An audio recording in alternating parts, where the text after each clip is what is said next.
역대상 11장 9절에서 10절 말씀 다 찾으셨으면 한 목소리로 함께 읽도록 하겠습니다. 만군의 여호와께서 함께 하시니 다윗이 점점 강성하여 가니라. 다윗에게 있는 용사의 우두머리는 이러하니라. 이 사람들이 온 이스라엘과 더불어 다윗을 힘껏 도와 나라를 얻게 하고 그를 세워 왕으로 삼았으니 이는 여호와께서 이스라엘에 대하여 이르신 말씀대로 함이었더라. 아멘. 오늘은 하나님이 함께 하시는 사람이라는 말씀을 가지고 함께 말씀을 나누고자 합니다. 여러분, 하나님이 함께 하시는 사람, 그들의 삶은 어떠한 삶이 될까요? 오늘 우리가 말씀을 함께 읽진 않았지만 사무엘상 3장 1절 말씀에 보면 하나님이 함께 하시는 삶과 하나님이 함께 하지 않는 삶에 대해서 대조적으로 성경은 기록하고 있음을 보게 됩니다. 제가 한번 읽어보도록 하겠습니다. 사울의 집과 다윗의 집 사이에 전쟁이 오래매 다윗은 점점 강성하여 가고 사울의 집은 점점 약하여 가니라. 사무엘하 3장 1절 말씀에 보면요, 하나님이 함께 하시는 다윗의 삶은 점점 강성하여지고 하나님을 저버린 삶, 즉 사울의 삶은 어떻습니까? 점점 약해진다라고 성경은 기록하고 있습니다. 왜 그렇게 된 것일까요? 왜 다윗은 점점 강성하여지고 왜 사울은 점점 약해졌을까요? 그 답이 바로 오늘 본문에 있다라는 것입니다. 오늘 본문 여러분 10장 말씀 9절 말씀을 보면 이렇게 말씀하고 있습니다. 만군의 여호와께서 함께 계시니 다윗이 점점 강성하여 가니라. 다윗이 강성할 수 있었던 것은 누구와 함께 했기 때문에 그렇습니까? 바로 하나님과 함께 했기 때문에 그렇다라고 성경은 말씀하고 있습니다. 우리의 삶을 되돌아보면 내가 늘 깨어서 하나님과 함께 할 때의 삶과 내 믿음이 연약해졌을 때에 하나님께 말씀으로 나아가지 못하고 기도하지 못했을 때에 우리의 삶을 비교했을 때 여러분 어떠합니까? 내가 성령으로 충만하고 하나님과 함께 할 때는 내 삶에 여러분 자신감이 있습니다. 뭔가를 해도 하나님께서 나와 함께 하시기 때문에 하나님께서 그것을 통해서 응답해 주시고 그것을 통해서 일하시고 역사하실 것에 대한 확신이 우리 가운데 넘친다라는 것입니다. 그런데 반대로 내가 기도하지 않고 말씀 생활을 하지 않고 믿음 없음의 삶을 살아갈 때에는 내가 뭔가를 해도 내 안에 확신이 없고 두려움이 가득 차고 뭔가 연약함을 알 수 있다라는 것이죠. 즉 오늘 본문 말씀에 보면 다윗이 강성할 수 있었던 이유는 바로 하나님이 함께 하셨기 때문이다라는 것입니다. 사랑하는 여러분, 오늘 본문 말씀처럼 늘 우리의 삶이 하나님과 함께하는, 하나님과 동행하는 그러한 귀한 삶이 되어지길 간절히 축복합니다. 하나님과 함께하는 삶은 어떤 삶입니까? 바로 천국의 삶이다라는 것이죠. 그것은 그 삶은 승리의 삶입니다. 은혜의 삶, 구원의 삶이다라는 것입니다. 그래서 예수님의 이름이 바로 무엇입니까? 임마누엘. 그 뜻은 하나님이 우리와 함께 계신다라는 말 아니겠습니까?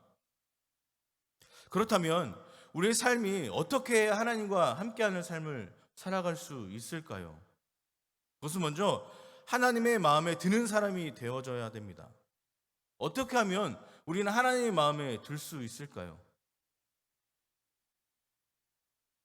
내가 하나님의 마음에 들기 위해서 하나님의 마음에 합한 사람이기 위해서 나는 얼마만큼 깨어서 기도하고 하나님 앞에 여러분 나아가고 있으십니까? 성경은 다윗을 말할 때에 하나님의 마음에 합한 사람이다라고 말씀하고 있습니다. 여러분 사도행전 13장 22절 말씀해 보면요, 이렇게 말씀하고 있습니다. 내가 이새의 아들 다윗을 만나니 내 마음에 맞는 사람이라 내 뜻을 다 이루리라 라고 말씀하고 있습니다. 하나님의 마음에 합한 사람이란 그가 하는 일이나 생각이 하나님의 말씀과 같다라는 것입니다.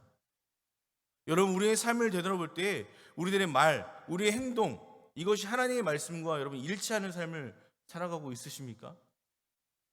하나님의 마음에 합한 이 다윗은 성경을 보면 하나님의 행하시는 모든 것과 같이 동행했다, 똑같다라고 성경은 기록하고 있는 것이죠. 그렇기 때문에 하나님과 함께 하나님의 말씀대로 살아가려고 할 때 하나님과 동행하는 삶, 하나님의 마음에 합한 사람이 될 수 있다라는 것입니다. 여러분, 성경을 보면은요, 왕들의 이야기에 대해서 많이 나오고 있습니다. 주로 왕들을 기록한 책이 사무엘상하, 열왕기상하, 역대상하, 이렇게 왕들에 대해서 이야기를 합니다. 그런데 거기에 나오는 왕들에 대해서 평가를 할 때에 기준은 무엇이었을까요?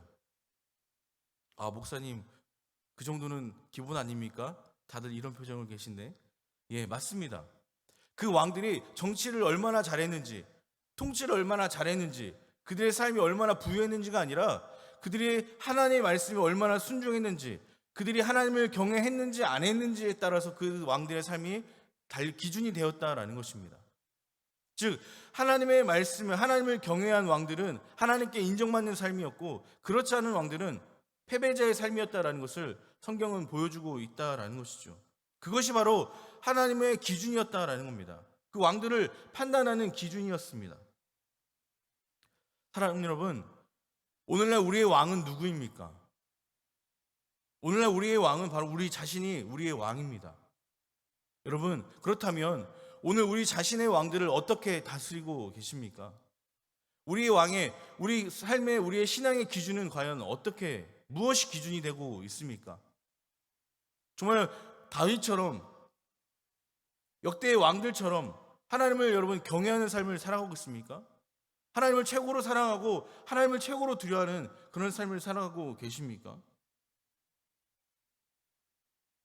이처럼 하나님, 우리가 우상을 얼마나 멀리 하는가, 하나님을 얼마나 사랑하고 경외하는가, 시험이 오지만 이 시험을 우리가 얼마만큼 믿음으로 이겨내고 있는가, 하나님을 우리가 얼마만큼 사랑하고 계신가를 계속해서 끊임없이 우리를 보고 계신다라는 것입니다.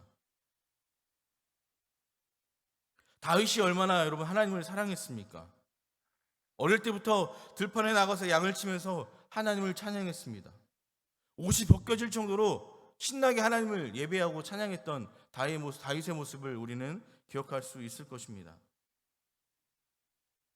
그리고 다윗은 하나님의 성전을 여러분 얼마나 사모했습니까? 그만큼 다윗은 하나님을 그 어느 누구보다도 사랑했고 경외했던 사람이 다윗이었습니다. 우리의 마음에 우상을 버리시길 간절히 바랍니다. 우리 안에 우상을 하나님으로 바꾸는 귀한 삶이 되어지길 바랍니다. 여러분, 북이스라엘의 가장 큰 죄는 내 마음대로의 신앙이었습니다. 내 마음대로, 내 마음이 가는 대로, 내가 하고 싶은 대로 그들은 그렇게 살아갔던 것입니다. 그것이 바로 여러분 여로보암의 죄입니다. 자기가 편한 대로, 장소도 자기 마음대로, 날짜도 바꾸고 시간도 바꾸고 제사도 내 마음대로 드렸던 사람이 바로 여로보암이었습니다. 내가 하나님께 맞춰야지 하나님께서 우리를 맞추는 것이 아니다라는 것입니다. 나를 하나님께 맞춰야 우리는 하나님의 마음에 합한 사람이 될 수 있다라는 것입니다. 두 번째는 하나님과 늘 대화를 나누어야 됩니다. 대화를 나누는 사람이 하나님과 함께하는 사람입니다. 여러분, 대화는 바로 무엇입니까? 소통 아니겠습니까? 우리가 어떤 사람과 대화를 해보면 대화가 잘 되는 사람이 있습니다. 그런데 대화를 나눌 때 대화가 되지 않는 사람이 있어요. 자기 이야기만 하는 거죠. 그럼 우리는 어떻습니까? 고개를 절레절레 흔듭니다. 아, 저 사람 대화 안 돼. 그런데 대화가 잘 되는 사람하고 대화를 나눌 때는 어떻습니까? 기분이 좋습니다. 서로 주거니 받거니 이렇게 저렇게 이야기를 하다 보니까 이 사람 생각보다 대화가 잘 되네? 그러면서 이야기를 하다 보면 내 속마음까지도 이야기하고 이런 이제 삶을 살게 되죠. 즉, 두 번째, 하나님과 함께하기 위해서는 우리가 하나님과 대화를 나누어야 된다는 것이죠. 하나님께 모든 것을 의논해야 되는 것입니다.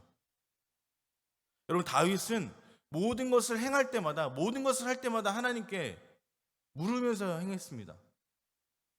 사무엘하 2장 1절 말씀에 보면요, 이렇게 고백합니다. 그 후에 다윗이 여호와께 여쭈아뢰되 내가 유다 한 성읍으로 올라가리이까? 여호와께서 이르시되 올라가라. 다윗이 아뢰되 어디로 가리이까? 이르시되 헤브론으로 갈지라 하였습니다. 다윗은 무엇을 할 때마다, 물론 제가 이제 성경의 일부분을 여러분들에게 읽어드렸지만, 모든 순간순간마다 무엇을 할 때마다 다 하나님께 묻고 또 하나님의 응답하심을 통해서 움직였던 사람이 바로 여러분 다윗이었다라는 것이죠. 그렇다면 오늘날 우리의 삶은 어떻습니까? 내가 무언가를 할 때 하나님께 여러분 늘 묻고 하나님을 의지하면서 하나님의 응답하심을 통해서 우리는 살아가고 계십니까? 간절히 바라기는 하나님의 응답이 조금은 늦더라도 우리가 하나님의 응답하심을 기다리면서 사모하면서 그것에 대한 확신을 가지고 우리가 믿음으로 나아가는 저와 여러분들의 삶이 되어지기를 간절히 바랍니다. 저도 목사이긴 하지만 하나님께 간구할 때가 있습니다. 늘 간구하죠. 그런데 하나님께 간구했을 때 하나님께서 즉시 응답 주시면 여러분 얼마나 감사하고 속이 시원하겠습니까? 그런데 그렇지 않을 때가 참으로 많다라는 것이죠. 하나님 어떻게 해야 됩니까? 하나님 어떻게 하면 잘 해결할 수 있을까요? 아무리 지혜를 구하고 하나님께 이렇게 기도를 해도 답답하게 응답이 참 늦을 때가 많이 있습니다. 그런데 그 모든 과정들을 기도함을 통해서 지나가다 보면 어느새 삶에 그 기도의 응답하심이, 그 역사하심이 나타난다라는 것이죠. 나도 모르는 사이에 그 기도의 응답이 이루어질 때가 참으로 많이 있음을 보게 됩니다.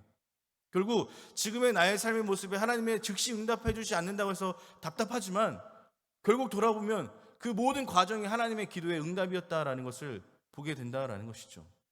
사랑하는 여러분, 조금은 답답하고 조금은 힘들지만 그래도 끊임없이 하나님께 묻고 하나님께 의지함을 통해서 하나님께서 나와 함께 하심을 통해서 하나님의 나의 기도를 응답해 주신다라는 확신을 가지고 포기하지 않고 끝까지 하나님의 응답하심을 기다리고 사모하는 저와 여러분들의 삶이 되어지기를 간절히 바랍니다. 마지막으로는 하나님의 은혜를 받는 사람이 되어야 됩니다. 물론 여러분 우리가 살아가는 모든 삶, 모든 순간이 하나님의 은혜의 연속의 삶을 살아가고 있습니다. 더 나아가서 우리는 더 많은 하나님의 은혜를 누리며 살아가야 된다라는 것입니다. 다윗이 왕이 된 것은 전적으로 하나님의 은혜였습니다. 특별히 다윗에게는 돕는 자가 참 많았습니다. 역대상 11장 오늘 10절 말씀을 우리 같이 한번 읽어볼까요? 오늘 10절 말씀 같이 한번 읽어보도록 하겠습니다. 다윗에게 있는 용사의 우두머리는 이러하니라. 이 사람들이 온 이스라엘과 더불어 다윗을 함께 도와 나라를 얻게 하고 그를 세워 왕으로 삼았으니 이는 여호와께서 이스라엘에 대하여 이르신 말씀대로 함이었더라. 아멘. 여러분 오늘 본문 말씀을 보니까요, 다윗에게는 돕는 사람이 참 많았음을 보게 됩니다. 돕는 사람이 있어서 나라를 얻게 하고 그를 세워 왕으로 삼았다라고 성경은 기록하고 있습니다. 우리도 알게 모르게 수많은 사람들을 통해서, 수많은 사람들의 도움을 통해서 이 자리까지 오게 되었습니다. 내가 하나님 앞으로 나올 때에, 내가 믿음으로 흔들릴 때에 내 옆에 있는 그 사람으로 인해서 내가 다시 믿음으로 견고히 설 수 있는, 또 그 누군가가 나를 위해서 기도해 줄 때에 그 기도의 응답하심을 통해서 내가 하나님 앞에 매일매일 설 수 있는 그러한 귀한 삶을 우리는 살아가고 있다라는 것이죠. 그것은 바로 하나님의 은혜다라는 것입니다. 다윗을 통해서 다윗에게 수많은 사람들이 함께 하셨듯, 도움의 손길을 통해서 다윗과 함께 하셨듯, 여러분 우리의 삶 역시 누군가의 기도와 도움의 손길을 통해서 우리는 끊임없이 믿음의 반석 위에 온전히 세워져 가고 있다라는 것입니다. 사랑하는 여러분, 누군가가 나를 위해서 도와주고 누군가가 나를 위해서 기도해 주듯 우리도 누군가를 위해서 그 사람이 온전히 세워갈 수 있도록 우리가 그 누군가에게 여러분 조력자가 되어져야 된다라는 겁니다. 기도의 동역자가 되어야 되고 믿음의 동역자가 되어져야 된다라는 것입니다. 믿음의 동역자가 있다는 것은 참으로 감사한 일입니다. 어느 날 제가 신학교 다닐 때 친구 목사가 이제 그런 이야기를 한 적이 있습니다. 친구 목사는 본인만 이제 신앙생활을 하는 친구였습니다. 부모님 전부 다 신앙생활을 안 하시고 형제 중에 본인 혼자만 목회를 하는 친구, 예수님을 믿고 신앙생활하고 신학교에 온 친구가 있었습니다. 부모님의 반대를 무릅쓰고 여러분 일반 학과가 아닌 신학교를 오게 되었으니 얼마나 여러분 힘들었겠습니까? 학비도 집에서 대주질 않으니까 혼자서 이제 아르바이트를 하면서 사역을 하면서 학비를 이제 충당을 하게 되었습니다. 그러면서 어느 날 이제 저에게 이야기를 하는 겁니다. 명현아, 너는 참 좋겠다. 해서 왜? 나는 도와줄 사람이 없어. 이렇게 이야기를 하는 겁니다.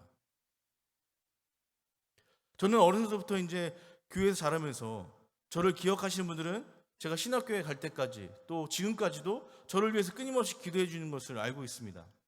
그런데 그 친구가 신학교에 오는 과정에서도 그 누군가가 그 친구를 위해서 기도해 주는 동역자가 없었다라는 것이죠.